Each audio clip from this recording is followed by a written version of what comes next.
Indeed, good afternoon, welcome. This is KTN Business today. My name is Peter Kaba. On this, the last show of the week. Today, of course, is Friday, the 23rd of March, 2018.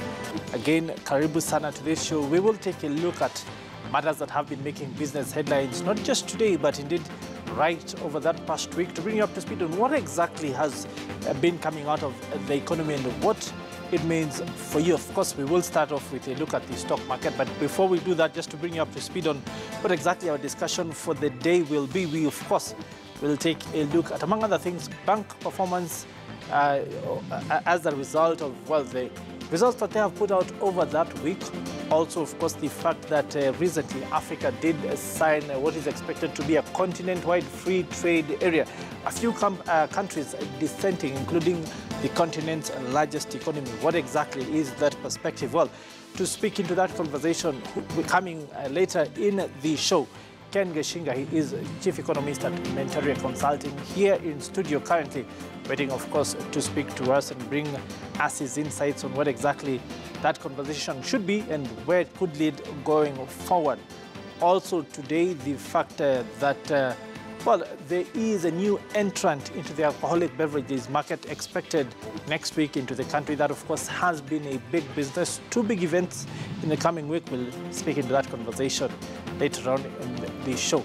As ever, again, we want to start off at the financial and securities markets, and I'll ask you to join me here on our Super Bowl just to bring you up to speed on what those numbers are.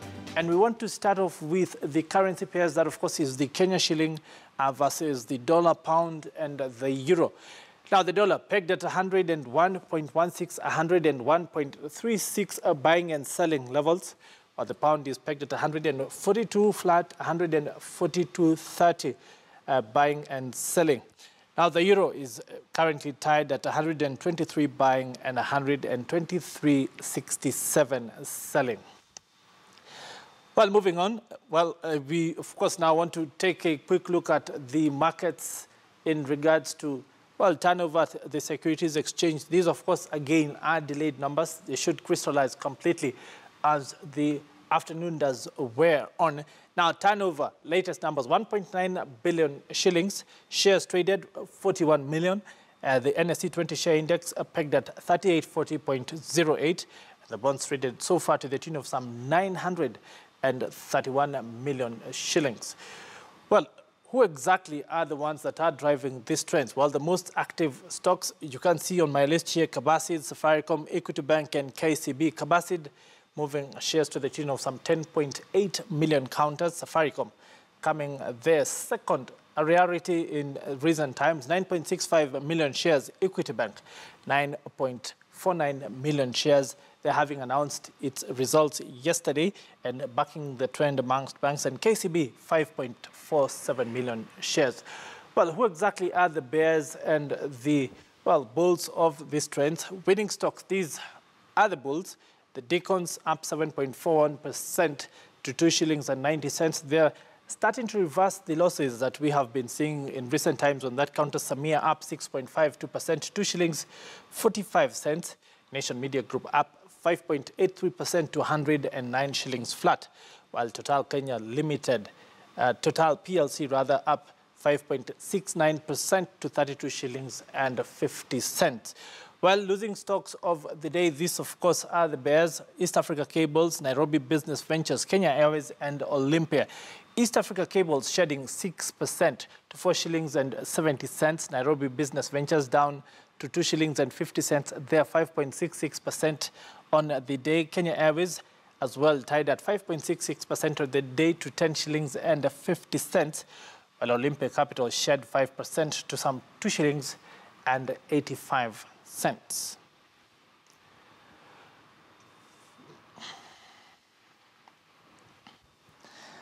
Well, that, of course, is the barometer of the entire economy. So what exactly are the headlines that are coming out of that economy today? We start off in the alcoholic beverages, well, sector. And this is, of course, one of the stories that is expected to make headlines next week. The fact that the alcoholic beverage industry in Kenya has witnessed a remarkable growth over the last half a decade. It is an area that provides a great growth opportunity that exists in Kenya, especially around the premium beer segment. Now, to address this gap, Warsteiner, that is German's leading premium beer, that has consistently been in production at the Warsteiner brewery for more than 200 years, is officially marking its entry into the country next week. Warsteiner has entered into an exclusive distribution agreement with Maxam, a local firm with over a decade of successful experience in the business. With German companies increasingly showing a keen interest in the economy, Warsteiner's entry marks a turning point in the firm's foray into Africa.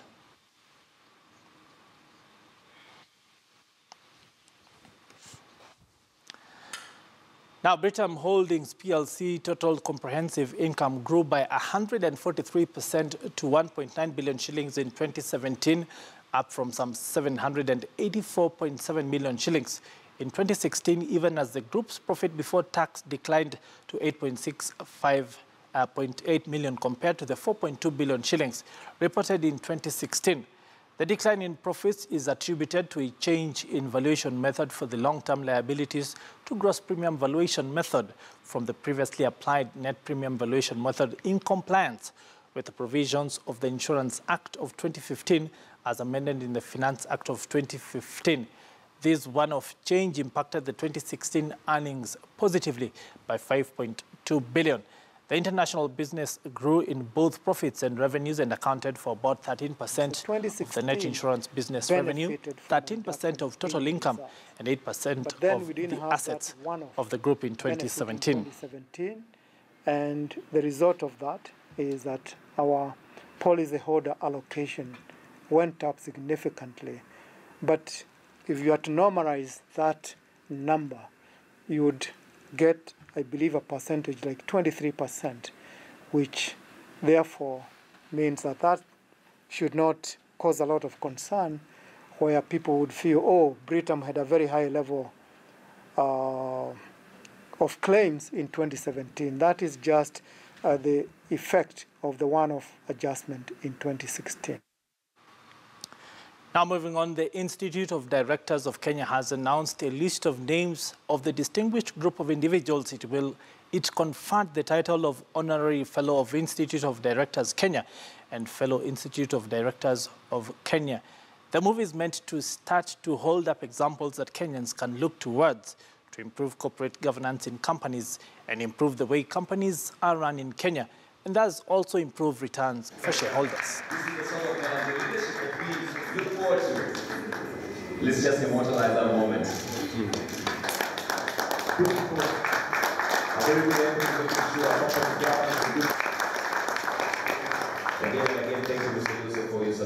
We are pleased to honor these highly deserving men and women for their outstanding service and contribution to the cause of good governance in Kenya. They have done a lot of work, as you will hear in the subsequent presentations from the other members. And by recognizing these individuals, the board of the Institute of Directors of Kenya, we do believe that we are showing the rest of our members exactly who they should aspire to be. We do believe that the fellowships will facilitate and also help establish Kenya as a center of excellence in corporate governance within the region, but also within the larger Africa perspective. Indeed, they're holding up examples that we all can start to emulate. Now, Samsung Electronics East Africa has today announced the availability of the Galaxy S9 and S9 Plus devices in Kenya. The devices were unpacked globally on the 25th of February 2018. The two devices will be available at all Samsung Experience stores, Safaricom shops, and authorized dealers right across the country in the three color options of midnight black, titanium gray, and a new hue lilac purple. Samsung Electronics has also extended dedicated after-sales service to consumers who purchase the devices with a toll-free mobile number.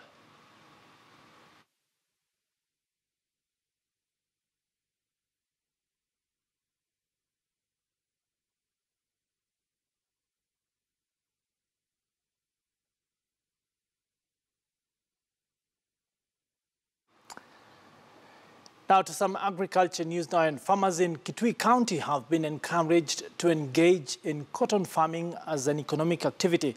Speaking to journalists on Friday, Kitui Ginnery's operations manager Mary Mwinzi said that cotton is one of the best-selling cash crops in the country, noting that farmers are guaranteed good pay upon harvest and delivery. She said cotton was also drought-resilient, unlike maize and beans, and can generate income amongst farmers in the arid county. Cotton has a wide range of products, including lint, biodiesel, washing detergent, and animal feed, amongst other products.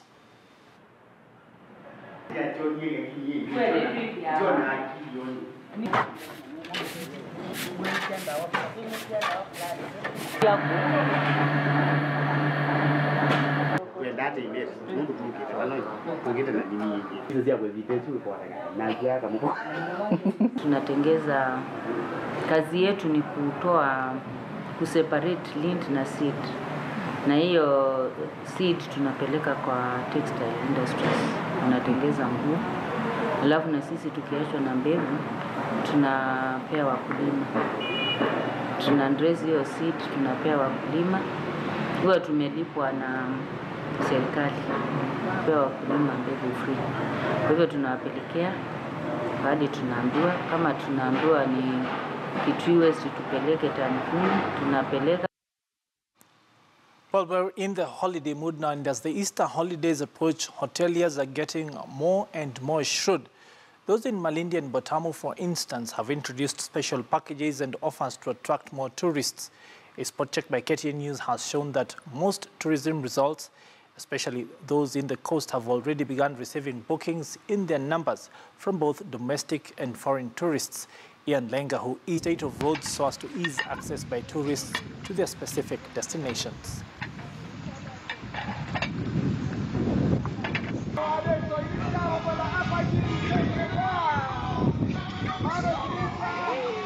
We have now a full house with a mixed crowd from Germany, Italy, as well as Kenya.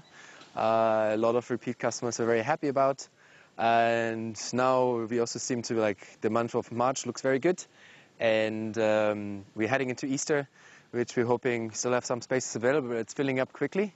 We have a new kids club for that. We put a lot of effort now in creating family activities, a new Easter food menu, and we invested in some new decorations just for having a special event for that special weekend. Soon we are going to be launching in the market with reasonable prices where we can attract some good tourism.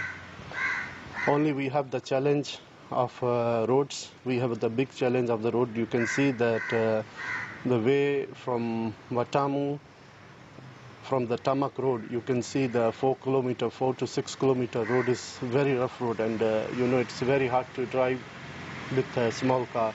So I'm requesting to the government and county government to please repair these roads and construct this road so we can tourism can easily get it in without inconvenience. Well, from a place with all that water by the ocean to a place that usually has very little water, now the county government of Isiolo has announced plans to cushion business people and those living around the town from the negative effects of floodwater that renders the town inhabitable during the rainy season by constructing at least 10 dams to hold the surface runoff that comes mainly from the upper regions of Meru County. Now, this was revealed by the County Executive Committee in charge of water, environment, and natural resources, Yusuf Daud, during celebrations to mark the World Water Day held in Isiolo Stadium. Daud said that the project will be in partnership with the national government, with the county government contributing about 100 million shillings towards the crucial plan. He noted that engineers are already on the ground to identify the best spots for water harvesting.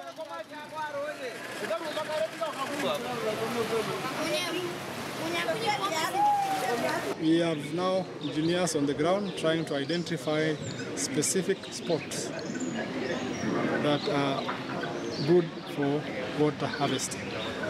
So we said we'll do 10 dams across these 3 wards. However, we are looking also doing other dams and ponds in the entire county. So in conjunction, we have not allocated for next financial year. We are just in the process of doing our next 2018-2019 budget. We will, in conjunction with the national government, do rainwater harvesting as a priority. Mikakati ya kusafisha maji hiko, tunatumia kemikali zile zinahitajika kutreat maji na tuko nazo, tuna shortage na ni vile tu hatuwezi treat ikiwa na tabidi iko juu. Ndio maana kuna ukosefu saizi kwa maji wakati wa mvua isiyo, kwa sababu tunafunga kwa vile hatuna ile maji tumetreat ndio tuweze kupea wananchi.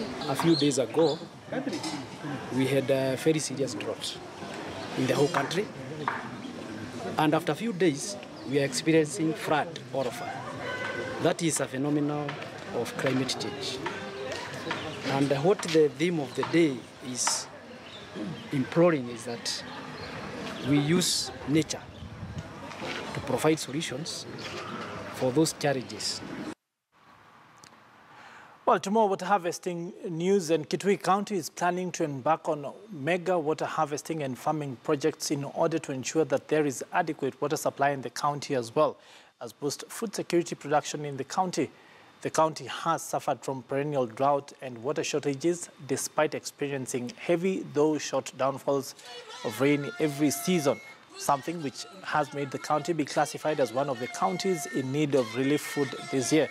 Speaking during World Water Day celebrations at Ikusia in Mwingi Central Sub-County, where he was the chief guest, the CEC in that county for Agriculture, Water and Livestock said that the county government has so far put all necessary measures to ensure that enough water is harvested and in the course of the year to ensure that residents have adequate supply. Tunataka kujenga sand dams as we kama ile ambayo tumeona hapa Ikusia. We are actually going to do 2 sand dams in this village, in this ward of Ikusia. Sababu ya kufanya sand dams ni kushika maji, haya maji ambayo tunaona baada ya mvua inatembea na kuteremka kushika mito na kwenda mpaka Mombasa. Alafu kaunti yetu inabaki bila maji.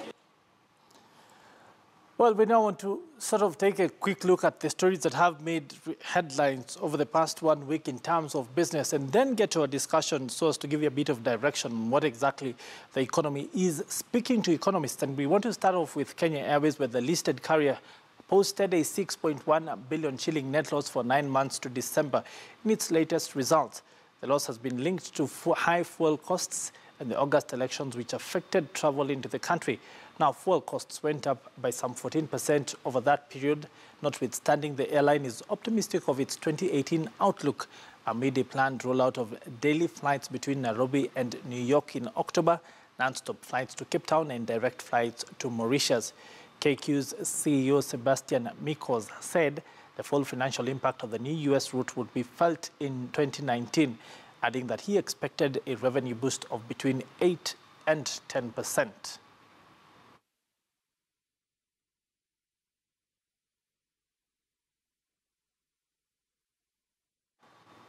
Now, that was from Tuesday earlier on in the week. Now, this was yesterday where Standard Chartered Bank Kenya Limited announced a 24.2% dip in earnings to hit a pre-tax profit of 10.1 billion shillings in 2017.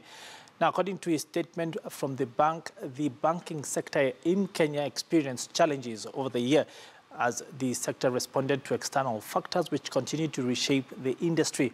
Standard Chartered, who had put out a profit warning earlier on, highlighted 2 main factors, that is, an increase in the non-performing loan portfolio and the financial impact from the interest rate cap law for the decline in performance.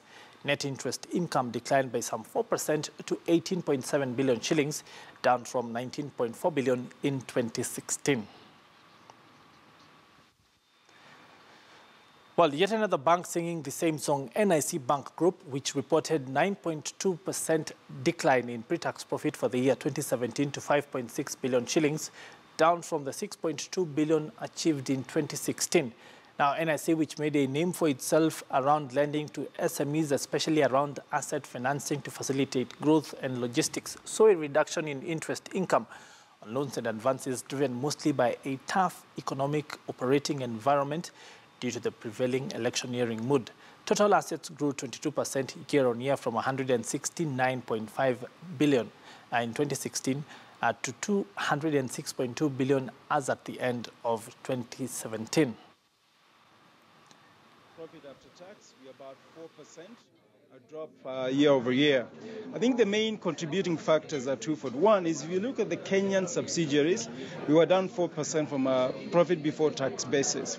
What brought us down to 9% was really the performance of our Tanzania subsidiary, which recorded significant loss of 126 million shillings. The reason for that was primarily driven by two things. One is Tanzania has had the interest rates, a very major interest rate contraction. Yeah, if you look at the interest rates last year in Tanzania, they went from about close to 20% to below 10% towards the end of the year. Well, now to a bank which has completely bucked that trend. Now, Equity Bank has reported a 14% growth in profit after tax for the year ended December 2017 to 18.9 billion shillings, up from 16.6 billion in 2016. With the bank now having a liquidity ratio of some 54%, non-funded income contributed about 42%, subsidiaries 14% of earnings, while costs grew 7% over the past 2 years. Equity Group reported a differentiated revenue growth of 2% to 65.2 billion shillings, up from 64 billion shillings, despite the impact of the interest rate caps and the challenging operating environment. Reflected the growth. It's not that it was not affected. As we can see, interest income was down 4%. Interest expense, like any other bank, was up 8%. So net interest income was down 10%. But non-funded income was up 24%, fully mitigating the adverse effect on total income. And we had a 2% growth rate on total income, despite a 10% decline in interest income. Costs were down 2%, another major differentiator of innovation. So, and eventually, profit after tax increased